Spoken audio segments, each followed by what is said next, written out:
চিন্তা ভাবনা করতেছি আমি অসামাজিক হয়ে যাবো গা, একা থাকবো। সমাজের থেকে অনেক দূরে, মানুষের থেকে আরো দূরে দূরে গিয়ে একটা ঘর বানাবো, কুড়ে ঘর। সেই কুড়ে ঘরে একলা থাকবো, একটা হাঁস পালবো, একটা সেই হাঁসে একটা ডিম দিব, একটা ডিমে আমি খাবো, একলাই থাকবো। সমাজের মধ্যে আর আমি নাই, কারণ মানুষ যেই পরিমাণ অভিনয় করে এই অভিনয় আর আমি নিতে পারতাছি না। বাইরে দিয়ে ফুলের পাপড়ি, ভিতরে দিয়ে 12টা বজ্জা, আর কাছের মানুষ তো কতই নাই, সব বাউরাল। এর লেখা চিন্তা ভাবনা করছি এই বাউরাল আর বজ্জাতের থেকে বহুত দূরে থাকি। আসলে মানুষ মূলত বজ্জাত, আমিও বজ্জাত। সেজন্য আমি একাই থাকবো, একা, অনেক দূরে, একা।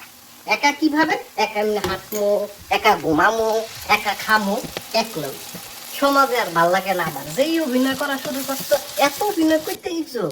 হ্যাঁ, সিনেমা না করবা গিয়া সিনেমা করো গা, যাও যাও যাও, সিনেমা করো গা, যাও। বাইরে একরকম, ভিতরে আরেক রকম।